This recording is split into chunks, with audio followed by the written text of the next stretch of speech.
Hi, I'm Teresa from Phoenix Gate Crafts, and today I am talking about bamboo.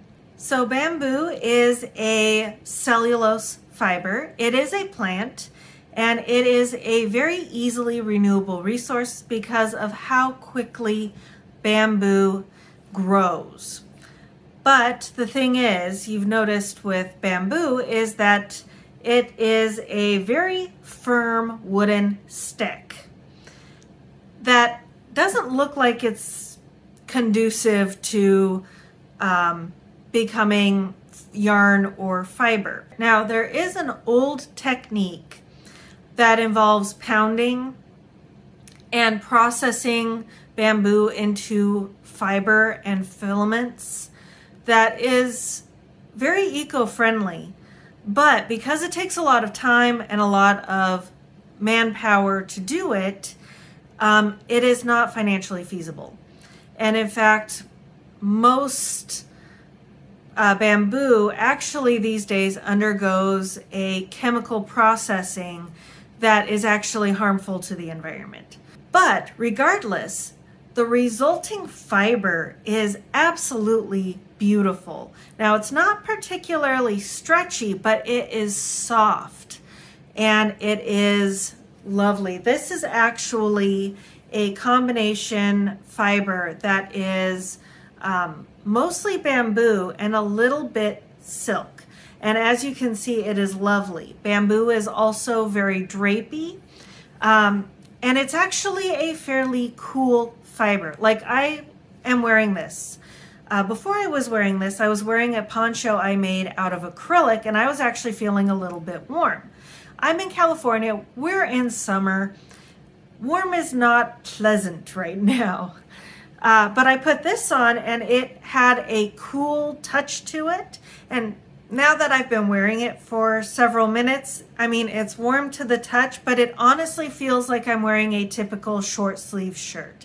It's not keeping very much heat in because it's very breathable.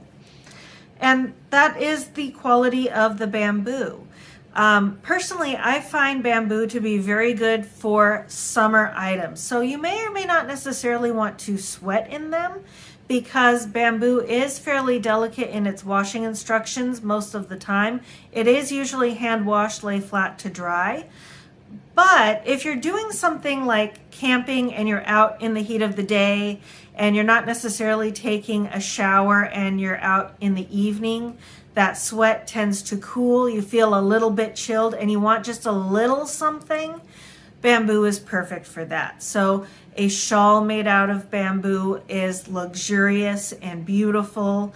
It has amazing stitch definition. And you are going to have just that little bit of something that keeps the chill off. Now, not good for some cold weather. Like if you're any place that has real cold weather, bamboo's probably not going to be the most comfortable. But I find it perfect for evening chill during spring and summer. Because bamboo is really drapey, it is not really recommended for socks. You will feel every stitch under your foot, but it makes excellent ponchos, shawls, you can make cowls. It is next to skin soft, so you can put it around your neck and it won't feel itchy. You can also make hats, you can make gloves or mittens. Honestly, this stuff would make great fingerless mittens in kind of a lace pattern. So if you wanted to do something like a split shell crochet fingerless mitt, that would honestly be pretty perfect. Jada and Stitches has the falling leaf fingerless mitt pattern that I think would be perfect for worsted weight bamboo. This is Patton's brand bamboo silk, would be perfect. So oftentimes you're going to find bamboo in a blend with silk. It is the third in the trifecta that is Kobasi, which is a very popular sock blend, which is cotton, bamboo, and silk. And that one is very popular for making socks. I haven't tried it myself, but it is highly recommended for anybody who has like a wool allergy but still wants to make socks, or if you want to make summer socks. One more word of warning: bamboo, for all that it is very soft, is also very heavy. So be prepared for whatever you are making. It will have a lovely puddly drape, but it will also weigh quite a bit. So just be warned, it does weigh a little. So just be warned, weight might be a concern for certain garments. Though now that I think about it, because there is weight to bamboo, it might be very good for a cool weighted blanket. I'm going to let you experiment with that though. Now, something I forgot to mention in my cotton video, which is really where this one belongs, is about some ethics involving farming. And there is actually an ecological impact involved with farming, as well as a humanitarian ethical concern. So I don't know how much this actually applies to bamboo. The way I understand it, most bamboo is grown in Southeast Asia and China and Japan. Don't quote me on that. A lot of ethics with regards to farming are often put in the wrong direction. And I'm not saying that other things aren't a concern. You know, the use of pesticides does have an ecological effect, but there's some bigger things that never get discussed. For example, most farming really affects the water tables in the states in which that farming takes place. California gets hit by a drought every year, some years worse than others, and we really restrict our water consumption on a house-by-house basis. The thing is, a vast majority of the water in California is actually not taken up by people drinking and watering their lawns. Most of the water in California is used in our huge agricultural industry, because California makes about 45% of the food that the US eats. We grow the lettuces, we grow avocados, we grow oranges, we grow almonds. We grow a vast chunk of the US's food supply right here. And that requires watering systems. And to this day, even though there are much more efficient watering systems available, including underground watering systems, tenting, and a whole bunch of different things, a large chunk of the water table is really being affected by overground watering. And that isn't just here in California, that is actually nationally. In my economics class, the example of a perfectly elastic economy is farming, because there's low barrier to entry. A potato looks like a potato, looks like a potato. You can't tell what farm it was grown on. But they forget that it's not perfectly elastic. There is a huge barrier to entry for farming because the equipment is ridiculously expensive, because even though John Deere tractors are kind of one of the two go-to brands, you're buying a huge diesel machine and that costs far more than something that uses regular gas.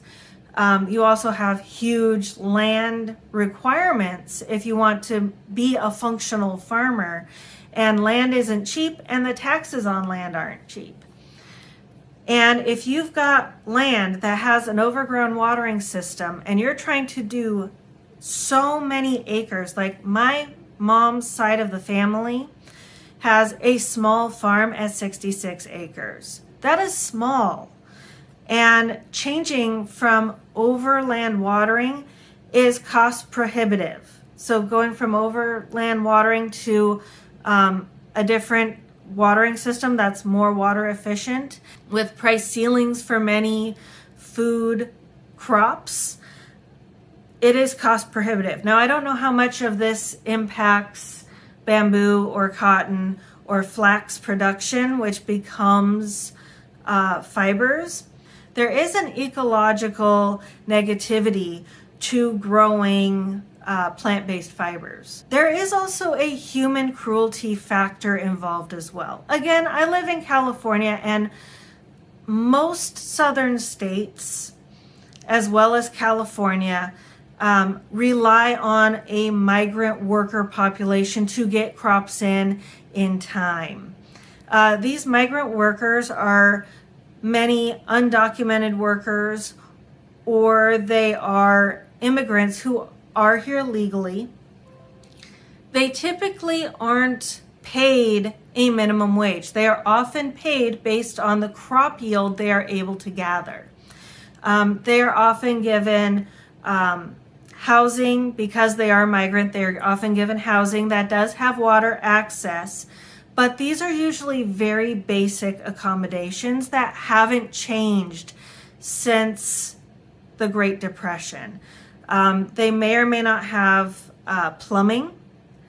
They may or may not have indoor water. They may or may not have a hot water system. They're usually very basic and very rustic because they're only housing workers for a portion of the year. And these migrant workers typically only stay in one accommodation for the length of time it takes to gather a crop. So they're paid very poorly, and they have very bad living conditions. And these living conditions haven't changed in decades. They did an experiment in the 60s that I think is hilarious to prove how bad these conditions are. And by the way, these accommodations may or may not have electricity. But this experiment in the 60s was to have white college students during their summer have a chance to make a little bit of extra spending money by helping farmers with their crops. So they basically lived as migrant workers do. So they lived in those same accommodations, making the same wages. And they couldn't get most of these students to stay for more than 2 days. The longest any of them stuck it out was 2 weeks. And these are how some people make their living. If that's not a sign of cruelty, I don't know what is. Now, if college students who can sleep anywhere, will eat anything, can't stick out these conditions, that's a sign that there's essentially something wrong with them. And I think that we really need to revamp our farming structure. I'm not sure how to do this. This involves a deeper conversation, but it is something that is a concern, especially since there is human cruelty involved, as well as an ecological issue. And the biggest thing is none of this is actually being discussed in a way that's going to fix the problem. Anyway, I hope this helps. Happy crafting. Bye.